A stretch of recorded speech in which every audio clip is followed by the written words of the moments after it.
Good morning and welcome to the Ria and Alka show. Thank you for tuning in. Thank you for always watching and tuning in. Why? Because 80% is showing up, and we all have busy lives, and you have taken out your time, your valuable time, because time is more valuable than money. And we truly appreciate you for just tuning in so that you can get a wealth of knowledge. And Ria and I, we always want to educate you based on our lives, where we were to where we are today, so that you can do the same. So today my amazing co-host Ria is going to take over the conversation, but without further ado, my name is Alka and welcome. My name is Ria and welcome to our show. So Ria, I'm going to pass the mic on to you. Thank you. Today's topic is a continuation of Robert Kiyosaki's book, Increase Our Financial IQ. And this is a look at the history part 4. So let me share my screen. Look at history part 4. So if you hear my background noise, that is George in the background. So I apologize for that. So there are several lessons I learned from the book, and I have 5 lessons that I want to share with you today. And I'm going to go deeper into one specific topic. So lesson number 1 that I learned is that the Federal Reserve Bank, so the Federal Reserve Bank here in the USA, according to the book by Robert Kiyosaki, is not a government entity. And it's very interesting, entity. And it is not, well, it is not a US entity. And the bank is owned by some of the richest people in the world. And I didn't know that either until I read the book and dig deeper. Lesson number 2. When the Federal Reserve Bank in 1913 was formed,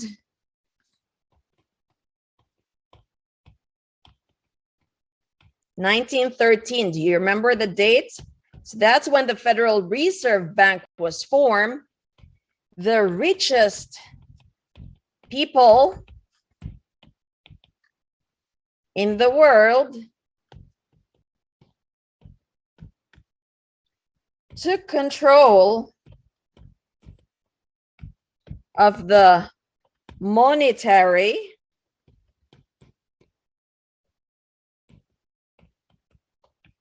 system of the richest country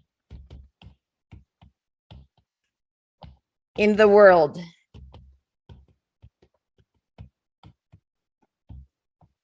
And that's the US economy. Now, when they did that, that changed the rules of money. Lesson number 3. The US, according to the book,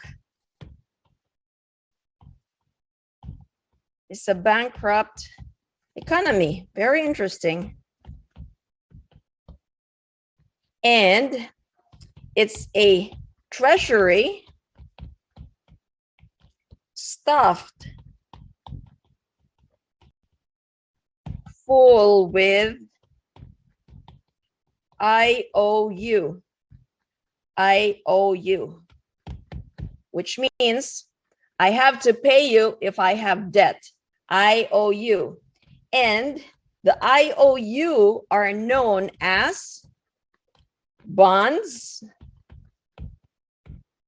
We've heard this before, especially if we're invested into stocks, or the treasury bills or the T-bills.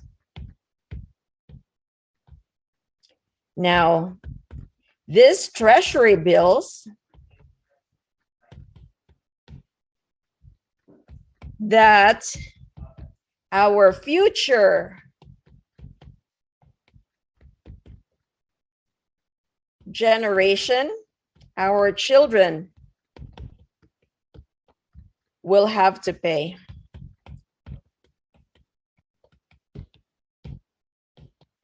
So that's my lesson number 3. My lesson number 4 is that these stealing of wealth, according to the book,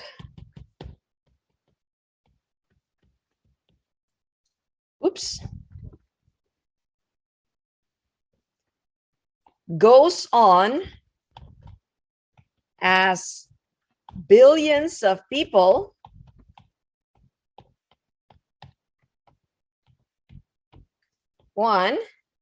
they go to work in the businesses of the rich. Oops.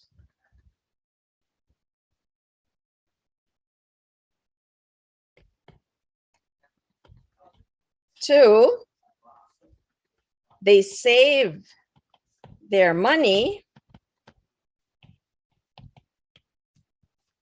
in the banks of the rich. 3rd, they invest in the assets of the rich. And these assets are stocks, bonds,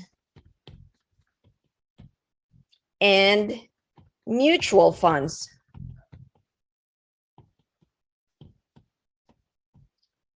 4th, and via the investment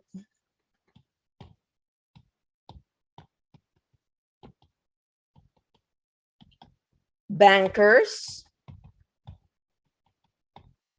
to the rich.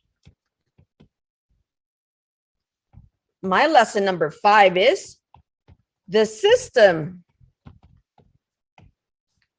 is intentionally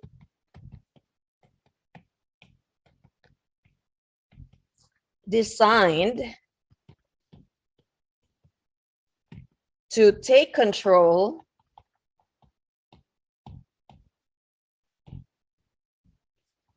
as much money as possible legally. Now, we talked earlier about the Federal Reserve Bank, which was formed in 1913. So I dig deeper on the Federal Reserve Bank. And according to Wikipedia, it is a regional bank of the Federal Reserve System. Now, this Federal Reserve Bank has 12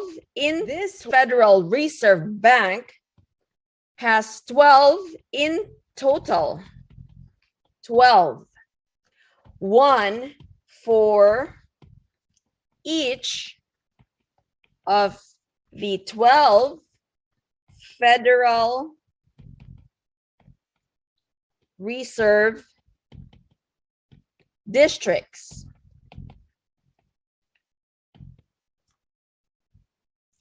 And these are the banks are strictly responsible for implementing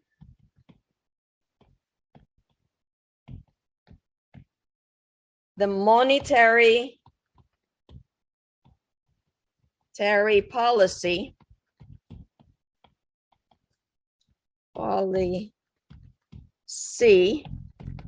for the Federal Reserve Bank. So when we borrow at today's interest rate, as we can see, it goes up, by 25% or 25 basis points, 50% basis points, and this is from the Federal Reserve Bank. Now, the Federal Reserve Bank, so we understand there are 12, so let's name them. The Federal Reserve Bank of Boston, the Federal Reserve Bank of New York, the Federal Reserve Bank of Philadelphia,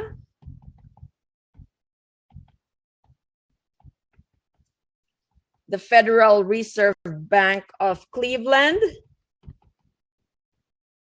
the Federal Reserve Bank of Richmond,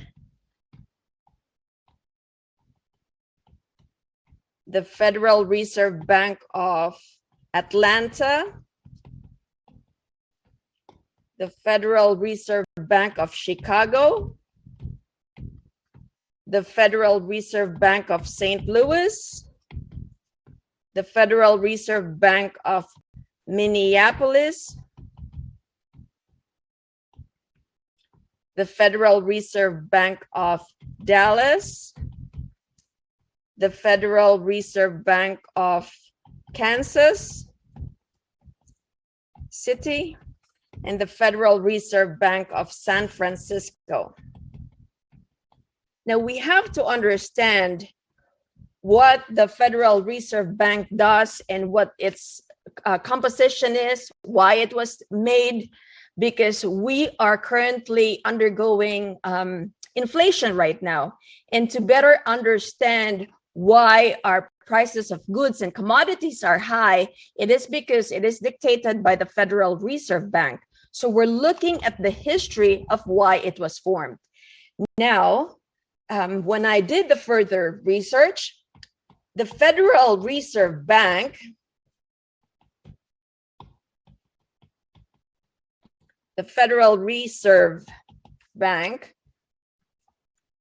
or the Federal Reserve System, or it's called also as Federal Reserve, or the Fed here in the United States. It is the central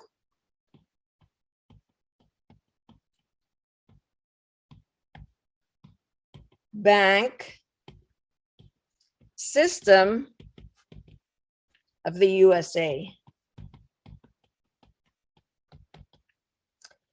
Second, it was created on December 23, 1913. And I'm going to share with you the history why it was created. So with the enactment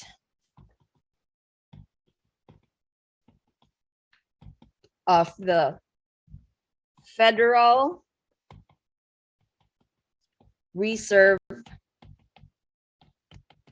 Act, after a series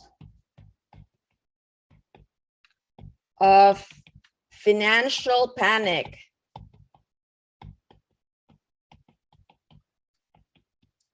particularly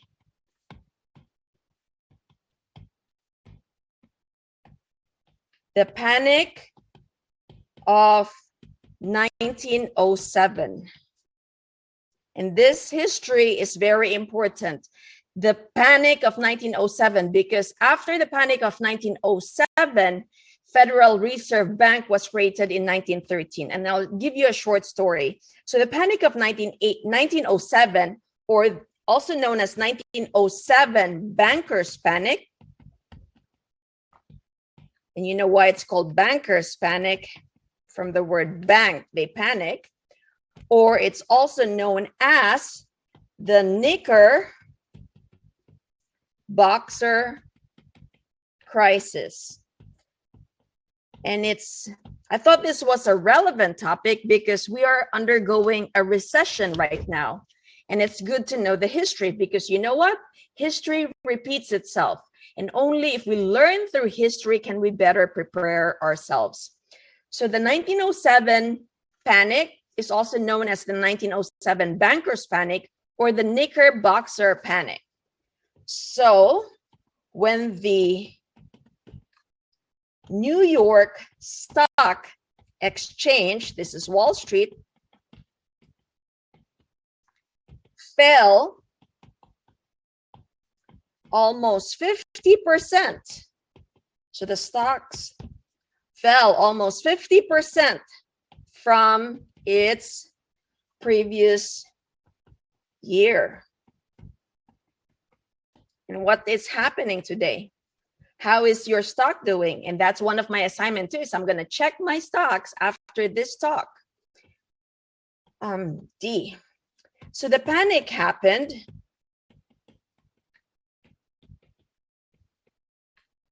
during the time of economic recession.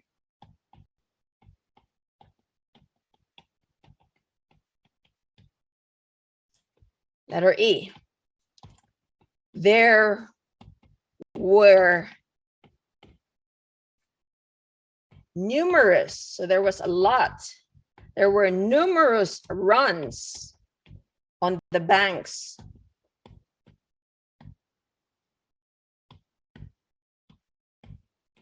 And on trust companies. So people were pulling out their money. Letter F. The 1907 panic eventually spread, like the COVID spread, throughout the nation. When many states, many local banks, and many local businesses entered bankruptcy.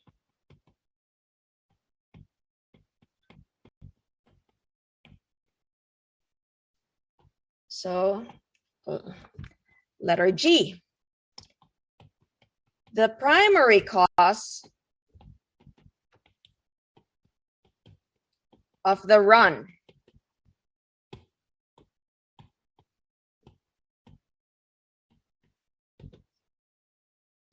the primary causes of the bank run are as follows. Number one, retraction of the market liquidity. Market liquidity is your cash available on hand, liquidity. So they were pulling it out by a number of New York City banks. Confidence among the depositors. Third, and this was exacerbated by the regulation, by the unregulated side bets of bucket shops.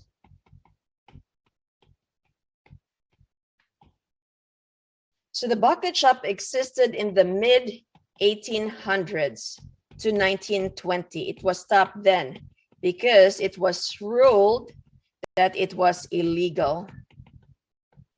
So side bets, you know, when you're doing stocks, I'm not really a stock person, but there was a thing called the bucket shops.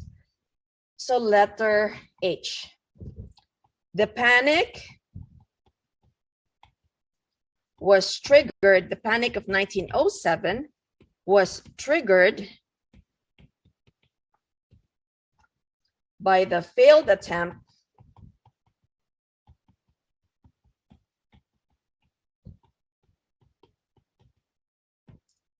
in October 1907 to corner the market in stop of the United Copper Company. So the United Copper Company was a short-lived U.S. copper mining.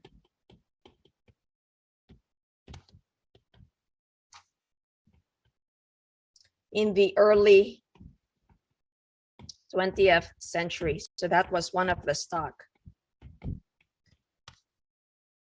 And so what happened, letter I,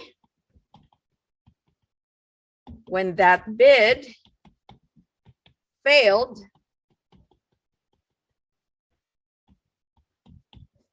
the banks that lent the money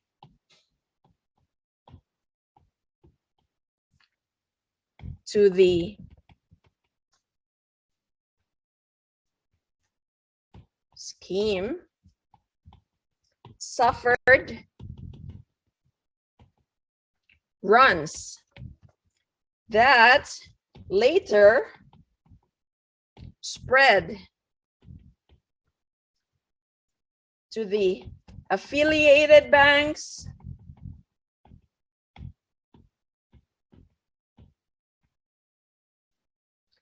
and trusts, leading a week later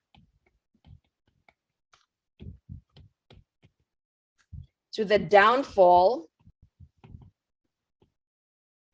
of the 𝗥𝗵𝗲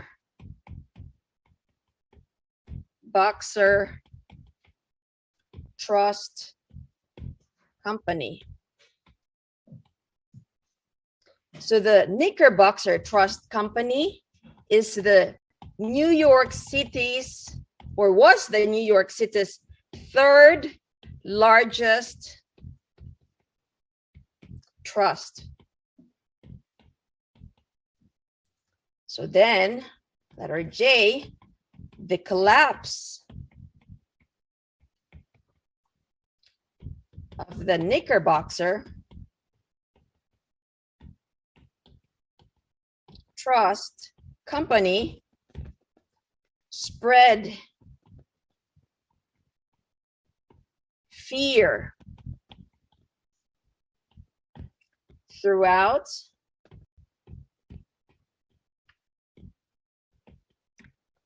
the city's trust as the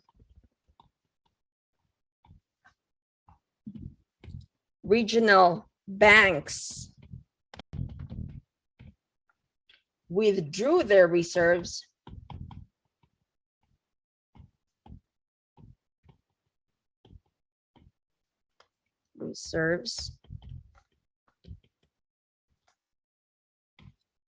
Now 𝗔𝗹𝗸.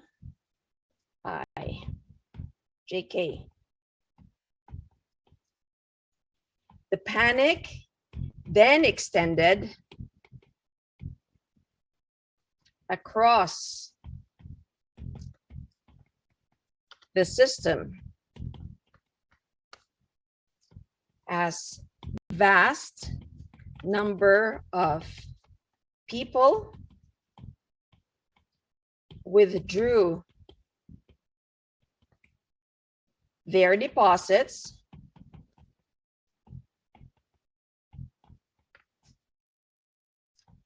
from the regional banks.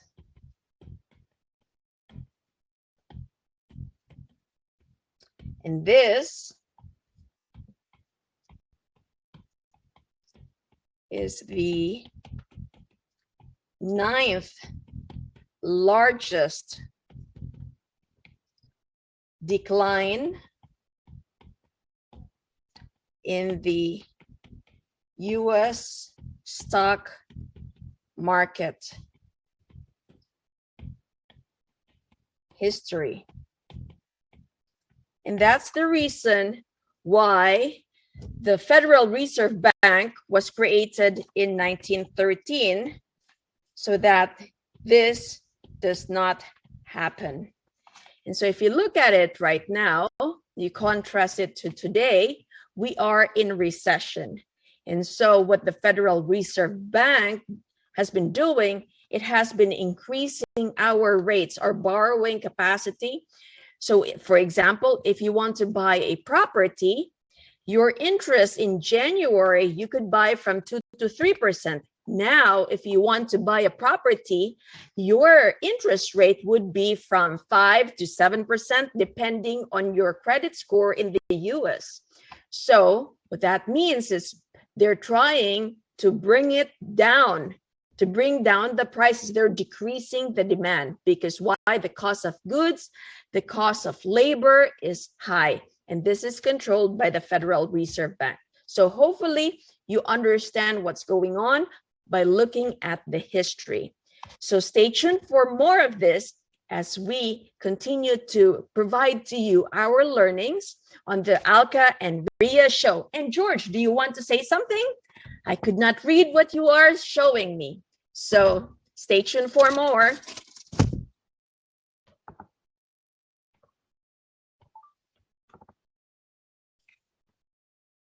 Alka, you are muted. Yes, yes. You know what, thank you for sharing that. Like I said, you know, it is a relevant conversation because, you know, we are in recession and people need to know, like, how are they going to navigate through life in general, because it's tough for everyone. And I absolutely love it that, you know, this conversation is relevant because I was at the gas station last week. And I have been, you know, it was a full tank of gas and it cost me $100. Normally it would cost me $65 to put a full tank of gas. But with inflation, with price increase in prices of goods, you know, so this really is helpful to know. If we understand the history, then you know what is going to happen, what happened before, and what we can do now to prevent ourselves from you know, everything that's going up in price. I know. So what I'm going to do today after this talk is to check my stock market, my stocks in the stock market, because you know what? They were down a couple of weeks ago. I think I was down 25%. And now I want to see where my stock market, you know, where my stocks are now, because I was reading this and this was very insightful. It made me realize how do we prepare ourselves is to educate, to continually learn and do something about our education, do something about what we learned, because we can only protect our own house. The government cannot protect our own house. They are busy with the whole economy, with the global economy. So I am responsible for my own house. So I'm equipped with the knowledge and I need to better prepare myself today and the future. So check Exactly. your stocks and learn more about investing, because why? The only way for us to combat inflation is if we invest our money, because if we just keep it in the bank, our dollar or our money continues to go down. It's eaten up, it's beaten up by the inflation, by the cost of goods. So your $1 now is considered 10 cents. Why? Because of the inflation. And we are currently in the middle of it. That is absolutely correct. That is so true. And so guys, you know what? I hope you got a ton of nuggets from this, because you know, we all need to you know, keep our house the best way that we can, because you know, that's the only way. The governments they're so busy working on around the world, the economy. So we just need to safeguard our house, our White House, and that's all we can do right now. But thank you for joining. We have come to the top of the hour. We have come to the end of the show, but thank you so much always for tuning in to the Ria and Alka show. We always appreciate you. So go out, you know, because information is one thing, but it's in the implementation that we see results, that we see success. So go out, what you've learned today, you know, implement on one thing that you learned. Ria gave a lot of nuggets. So implement on one thing at a time.